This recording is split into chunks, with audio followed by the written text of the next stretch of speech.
ఈ video voting యాన్సర్కి సంబంధించి ఉంటుంది అండ్ దాంతోపాటు కొన్ని అజంప్షన్స్ కూడా ఉన్నాయి, అవి మేము ముందు పెడతాను.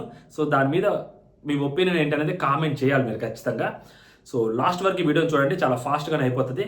So hello all, welcome to our channel. నా పేరు మహేష్ చంద్ర. కొత్తగా మన ఛానల్ ఎవరైనా చూస్తుంటే సబ్స్క్రైబ్ చేసుకోండి for more interesting reviews and updates. వారాలు మారుతున్నాయి కానీ తన స్థానం అయితే మారట్లేదు. సో ఒకటో ప్లేస్లో అలాగే ఉంటుంది, వారానికి వారానికి ఓటింగ్ పెంచుకుంటూ ఉంటుంది ఆ అమ్మాయి. సో చాలామంది నెగిటివ్ చేస్తున్నారు అండ్ ఆ అమ్మాయి నెగిటివ్ కూడా అవుతుంది, బట్ ఫస్ట్ ప్లేస్లో మాత్రం ఆ అమ్మాయి ఉంటుంది. దానికి తోడు నిన్న నామినేషన్స్ ఎపిసోడ్ ఎవరు అవునన్నా కాదన్నా ఆ అమ్మాయిదే. ఆ అమ్మాయే గేమ్ ఆడింది, నామినేట్ చేసింది, నామినేట్ చేయించుకుంది, అనింది, అనిపించుకుంది, మొత్తం ఆ అమ్మాయి గేమ్ ఆడింది. ఎవరిని నామినేట్ చేయాలో ఆ అమ్మాయి చేసింది, ఎవరి నామినేషన్స్లోకి రావాలో కూడా ఆ అమ్మాయి డిసైడ్ చేసింది. ఆ రేంజ్లో గేమ్ ఆడింది అనమాట ఆ అమ్మాయి. సో నిన్నటితోటి ఆల్మోస్ట్ ఆ అమ్మాయి గ్రాఫ్ బీభత్సంగా పెరిగింది. చాలామంది అంటారు అదేంట్రా బర్నీ గారిని నామినేట్ చేసింది, కొంచెమైనా ఉండాలి కదా, బర్నీ గారిని బ్యాక్ స్టాప్ చేసింది, బర్నీ గారిని నామినేట్ చేసిందని. సో బర్నీ గారిని నామినేట్ చేయటం అనేది ఏదైతే ఉందో, నార్మల్గా బర్నీ గారిని ఫస్ట్ ఎవరు స్టార్ట్ చేశారో చూస్తే మీకు అర్థమైపోద్ది. ఫస్ట్ బర్నీ గారు స్టార్ట్ చేశారు, ఎందుకంటే వీళ్ళిద్దరూ డైరెక్ట్గా నామినేట్ చేసుకోవాలి ఈచ్ అదర్. బర్నీ గారు స్టార్ట్ చేస్తే ఈ అమ్మాయి తిరిగి కౌంటర్ ఇవ్వాల్సి వచ్చింది తప్పని పరిస్థితుల్లో. ఆ తప్పని పరిస్థితుల్లో కౌంటర్ ఇచ్చేటప్పుడు కూడా ఎలా పడితే అలా మాట్లాడాల, చాలా జాగ్రత్తగా నీట్గా ఒక కన్స్ట్రక్టివ్ క్రిటిసిజం ఏదైతే ఉంటుందో దాన్ని ప్రాపర్గా అక్కడ ఎస్టాబ్లిష్ చేసింది అమ్మాయి. ఒక మాట ఎక్కువ మాట్లాడకుండా, ఒక మాట తక్కువ మాట్లాడకుండా, అతడు సినిమాలో చెప్తారు కదా, గులాబీ మొక్కకు అంటూ కట్టినట్టుగా చాలా జాగ్రత్తగా శ్రద్ధగా నామినేట్ చేసింది. ఆ నామినేషన్ని కూడా బ్యాక్ స్టాప్ అని చేశారు అని ఎవరైనా అంటే అంతకన్నా మూర్ఖులు ఇంకొకరు ఉండరు అనమాట. సో తనూజ ఫస్ట్ ప్లేస్లో ఉంటుంది. సెకండ్ ప్లేస్లోకి వచ్చేసరికి కళ్యాణ్ బాబు ఉన్నాడు. సో కళ్యాణ్ బాబు వచ్చేసరికి నిన్న నామినేషన్స్లో రాము తనని నామినేట్ చేసినప్పుడు సో తను మాట్లాడిన విధానము, ఇమాన్యుయల్ని తనూజ సో రాము చేత కళ్యాణ్ని నామినేట్ చేయించమని చెప్పి నామినేట్ చేయించి, సో కళ్యాణ్ ఇమాన్యుయల్ కొట్టుకునేలా చేద్దామని అనుకున్న తనూజ ప్లాన్ని ప్రాపర్గా ఫ్లాప్ చేపించి, సో ఇమాన్యుయల్ తోటి అంత దారుణంగా మాట్లాడకుండా, బట్ తను వైల్డ్ కార్డ్స్ వచ్చిన తర్వాత లాస్ట్ 2 వీక్స్ తను హోస్ట్ చేత ఏవైతే అనిపించుకుంటున్నాడో మాటలు, సో వాటన్నిటికీ చెక్ పెట్టాలి మీరు, వీటన్నిటికీ నువ్వు ఈ గేమ్ ఆడి నువ్వు నిరూపించుకో నీ గురించి నువ్వు అని చెప్పి తను మోటివేట్ చేసిన విధానము, రాముని మోటివేట్ చేసిన విధానము, తర్వాత రాము నామినేషన్స్లో వచ్చిన తర్వాత తనూజ రాము అక్కడ ఉన్నప్పుడు రాముని నామినేట్ చేస్తూ తను చెప్పిన పాయింట్లు చెప్పిన విధానము, ఎస్పెషల్లీ రాముని మోటివేట్ చేయాలనుకోవటము, ఇవన్నీ తనకి చాలా ప్లస్ అయ్యాయి, యాడెడ్ అడ్వాంటేజ్ అయ్యాయి. దట్టు తనూజ కళ్యాణ్ని నామినేట్ చేయమని చెప్పి రాముకి చెప్పడం అనేది సో కొంచెం తన పాయింట్ ఆఫ్ వ్యూలో పక్కా గేమ్ ఆడింది. బట్ కళ్యాణ్ పాయింట్ ఆఫ్ వ్యూకి కొంచెం ఎమోషనల్గా తీసుకున్నాడు. మేబీ అది కళ్యాణ్కి వర్కౌట్ అవుతుంది. సో కళ్యాణ్కి ఓటింగ్ బాగా వస్తుంది, పడుతుంది కూడా.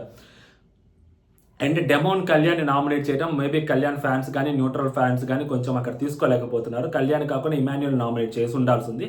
సో కళ్యాణ్ నామినేట్ చేయకుండా ఉండాల్సింది. డెమోన్ వేరే రాంగ్ స్టెప్ తీసుకున్నాడేమో అని అనిపించింది. అది కళ్యాణ్కి బీభత్సమైన ప్లస్ అవుతుంది. అండ్ థర్డ్ ప్లేస్లోకి వచ్చేసరికి సుమన్ శెట్టి అని ఉన్నాడు. ఎవరు అవునన్నా కాదన్నా సుమన్ శెట్టి అన్న ఒక యూనిక్ పీస్.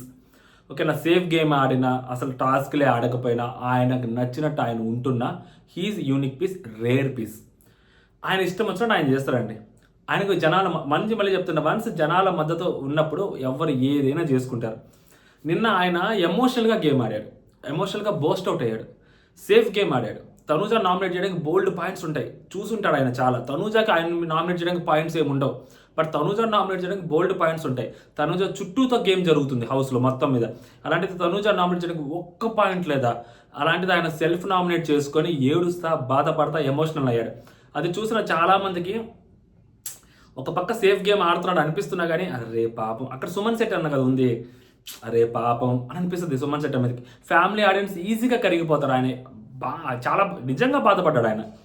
అంటే ఆయన పరిగెత్తలేకపోయాడు లోపలికి అని చెప్పి ఆయన ఇంకా కొంచెం ఆయన బాడీ గురించి ఆయన మాట్లాడుకునేసరికి ఆల్మోస్ట్ చాలామంది కనెక్ట్ అయ్యి ఉంటారు. సో కనెక్ట్ అయిన వాళ్ళు కామెంట్ చేయండి, మేము కనెక్ట్ కాలేదు అనుకున్న వాళ్ళు కూడా కామెంట్ చేయండి, ఎంతమంది ఉన్నారు చూద్దాం.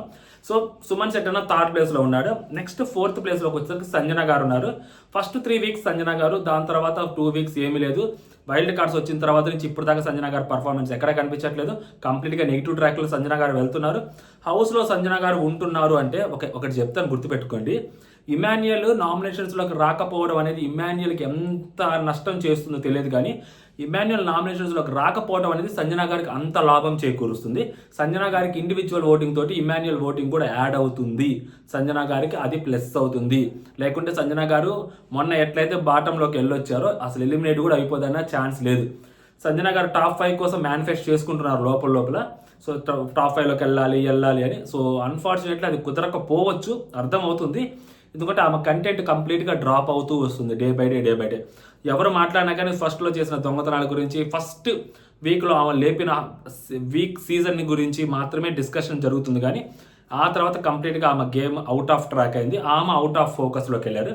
సంజన గారు ఫోకస్లోకి రావాలి. దట్టు ఈ రోజు టాస్క్లో సంజన గారు ఎవరిని తీసుకోలేదు. హౌస్లో 13 మంది అంటే 3 టీంలుగా నలుగురు విడిపోయారు. సంజన గారు ఒక్కరే ఉండిపోయారనమాట అలాగా. సో సంజన గారు ఎవరి టీంలోకి లేరు ఇప్పుడు. సో ఆమెకు ఫోకస్ ఉండదు. సో కాబట్టి సంజన గారికి చాలా ఇబ్బంది జరుగుద్ది. బట్ ఇమాన్యుయల్ ఓటింగ్ ఎంతో కొంత సంజన గారిని కాపాడుతుంది. 5th ప్లేస్లోకి వచ్చేసరికి డేంజరస్ ప్లేస్లో ఎలిమినేషన్కి చాలా దగ్గరగా 3 ఉన్నారు. 1 బర్నీ గారు, 2 రాము రాథోడ్, 3 వచ్చేసరికి సాయి శ్రీనివాస్. మీరు వింటుంది నిజమే, బర్నీ గారు కూడా ఎలిమినేషన్కి చాలా దగ్గరగా ఉన్నారు. ఓకేనా, ఎలిమినేట్ అయిపోయినా ఆశీర్బాబలేదు. మొత్తం ఇంకా ఇది 9th week, 9th, 10th, 11th, 12th, 13th, 14th, 15th 7 weeks ఉన్నాయి. 11th వీక్ అంటే ఈ వీక్ కాకుండా నెక్స్ట్ వీక్ కాకుండా ఆ next week family week. So 11th week family week వచ్చేసరికి హౌస్లో ఇప్పుడు 13 మంది ఉన్నారు. 11th వీక్ అంటే so 9th week 10th week ఇద్దరిని నార్మల్ సింగిల్ ఎలిమినేషన్ చేస్తే హౌస్లో 11 మంది ఉంటారు. ఆ 11 మందిని 10 మందికి చెయ్యాలి అని అనుకుంటే ఒక డబుల్ ఎలిమినేషన్ కావాలి. అది ఈ వీక్ అయినా కానీ అవ్వచ్చు, నెక్స్ట్ వీక్ అయినా అవ్వచ్చు. లేదు అంటే 11 మందితో అయినా వెళ్ళొచ్చు. మోస్ట్లీ డబుల్ ఎలిమినేషన్కి ఈ వీక్ హైలీ పాసిబుల్ ఛాన్సెస్ కనిపిస్తూ ఉన్నాయి. ఎందుకంటే Bigg Boss team every week TRP కోసం ట్రై చేస్తున్నారు. అంటే ఏదో ఒక గ్రాఫ్ పెరిగింది, ఆ గ్రాఫ్ని అలాగా మెయింటైన్ చేసుకుంటూ వెళ్ళట్లేదు.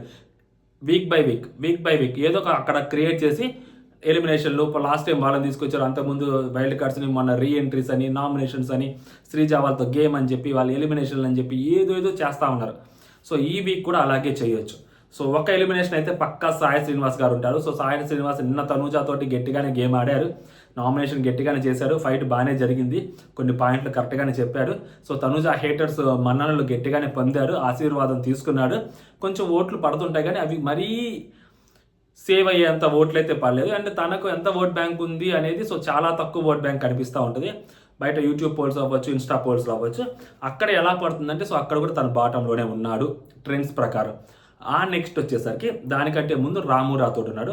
సో రాము రాథోడ్ పరిస్థితి అంతే, ఉంటాడు హౌస్లో ఖచ్చితంగా. లేదు వెళ్ళిపోతాడంటే ఉంటాడు. ఎందుకంటే ఇంతసేపు ఉన్న వ్యక్తి ఫ్యామిలీ వీక్ వెళ్ళిపోతాడు రాము రాథోడ్ అంటే ఒక పర్సన్ అని అంటారు అని నేను అనుకోను. సో రాము రాథోడ్కి ఓటింగ్ పడుతుంది, రాము రాథోడ్ సేవ్ అవుతాడు. మిస్డ్ కాల్స్, రూరల్ ఓటింగ్ అనేది అతని బలం. ఆ బలానికి తగ్గ గేమ్ అయితే లేదు అక్కడ. ఆ బలానికి తగ్గ గేమ్ ఉంటే మేబీ పల్లవ ప్రశాంత్ లాగా ఉండేవాడేమో, బట్ అలాగా లేడనమాట. సో కాబట్టి ఓటింగ్ అయితే పడుతుంది, ఆ ఓటింగ్ తగ్గ గేమ్ అయితే లేదు.